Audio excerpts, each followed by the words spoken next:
Hey there everybody, how's it going? So yeah, I'm out at the Mount Emily Recreation Area, and there's a bit of snow up here, a little bit of altitude. It's a nice trail. And today I wanted to cover a few of the pieces of camera gear slash video gear that really hasn't made the grade. And the real answer is that, you know, this is stuff that I use, but I'd never buy it again. I'd look for an alternative. And I get, you know, most of the gear that I've gone through on this channel, I've been really picky about what I like and what I don't like. You know, I've tried Sonys and Nikons, etc. And I've had some things that I just didn't like and couldn't get on with. But that doesn't mean it's bad gear. All right, you know, the Sonys were fine, they worked fine. I mean, I could use all that gear, and it was made well, and it worked well, and it functioned, and it was, you know, I could use that gear to do what I wanted to do. I just don't prefer it. I will make a side mention, though. I did go through, when I was trying to adopt the Nikon Z7 II, I did go through three, or I should say I sent back three, and I never tried again because third strike you're out, right? Of the 24 to 70 f4s. They were all decentered. One was sharp on the left and not sharp on the right. One was sharp on the right, one was not sharp on the left. One wasn't sharp on both sides, but the middle was sharp. There was a quality control issue there. Maybe it was just a bad batch of them, whatever. I mean, it's only a data point of 3, but I would be if I ordered another Nikon 24 to 70 f4, I'd be testing it pretty hard. Okay, there's an example. Now, Nikon's not the only company to have quality control issues in their lenses.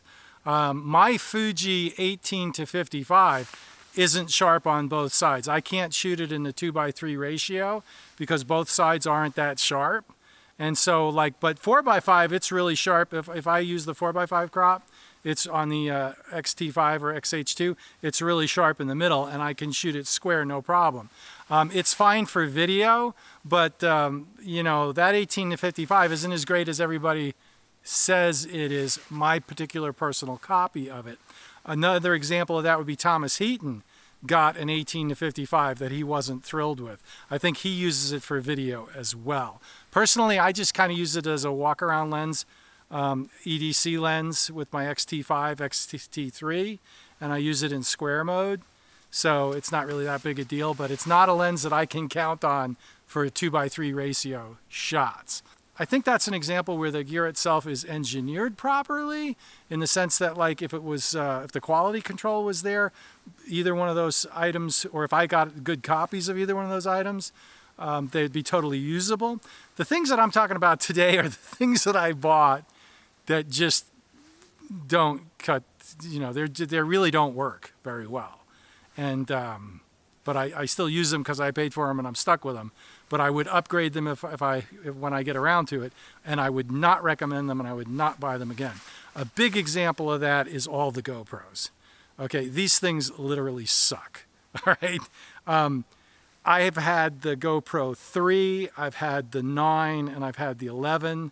I may have had the 4. And when I say I still have them. They're sitting in boxes. The 9, this 11 is the one I've used the most because I've tried to really embrace this thing because it's lightweight, it's got the screen on the front, etc. 50% of the time this thing works. I can't count on it for anything. I just recorded my band the other night and I didn't get any audio. So it's also got a deal where it keeps shutting itself off, which I thought was due to the cold, but then it started doing it like when it's warm. It's real garbage. It really is. This mount system is one of the most poorly engineered things I've ever seen, particularly if you want to use it with the media mod. The media mod's ridiculous. Like, the GoPro should have a built-in 3.5 millimeter microphone jack instead of having to put this ridiculous thing on to get it to, I mean, the whole thing is just really poorly executed. I will probably replace this soon with a DJI Action 4. The thing about DJI that I'm not crazy about is everything you buy from them, you've got to initialize on their app and give them all your information and sign up. And it's like, I just want to buy a product. I want to use it. I don't want you tracking me. I don't want you having my information. I mean, that's just me, all right? I mean, I'm not so concerned about the privacy issues, although that is a concern. I'm more concerned about what a pain in the ass. You're forcing me to register. I just want to use the damn thing. I don't want to have to jump through a bunch of hoops to use the product. That's my criticism of DJI. However, everyone seems to be buying their stuff and everybody seems to be using it, and it seems to work better. So I would not buy any GoPro product moving forward. And so, yeah, I would buy something else. I'm not sure it's going to be the Action 4 because of what I just mentioned, although it seems to work a lot better than this. So we'll see, but I can't recommend GoPro. The next thing that I can't recommend, and I actually have it in the vehicle, which is parked at the trailhead, and I'm not walking back to get it. And part of the problem there is that it's not holding a charge anymore, and that would be the Rode Wireless Go system. I've spent a lot of money on Rode Wireless Go's.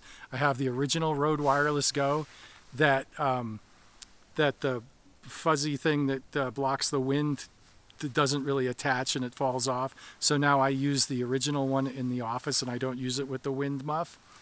And I have the Rode Wireless Go 2, in which they solved the problem with the muff part, but the problem with but now it's not holding a charge.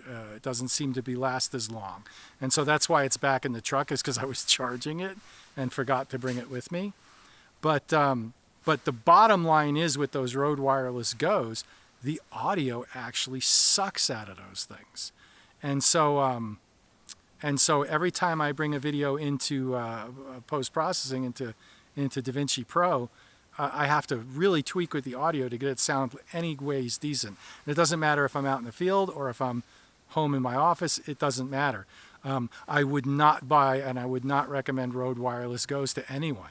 DJI, again, has something that, I mean, Thomas Heaton, as an example, had the Rode Wireless Go's, and now he's using the DJI ones, the wireless microphones. So, yeah, and I would do the same thing, and I may do the same thing. So we'll see. So what am I using for audio now? I'm using a Rode, the Micro microphone. And that seems to work well if there's no ambient noise around you. So I can get away with this microphone. But yeah, that's another thing I would not recommend to anyone, is those Rode Wireless Go's. So there it is. I got a shot coming up here that's really cool, but I jumped out of the car on the side of the road because the clouds were looking good with the snow on the trees. And if that turned out any good, I'll roll it in here.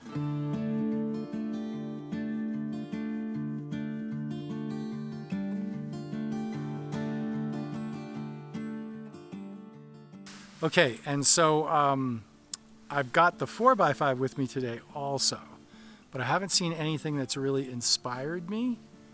But the weather's gorgeous, and the sun's coming in and out, and we got some low cloud, and yeah, so the light's good. If I can find a composition out here, separate the signal from the noise, I might whip out the old 4x5. If not, I'll just whip out the old XT5 and have a play. So either way, all right. Let's see if we can find something to photograph.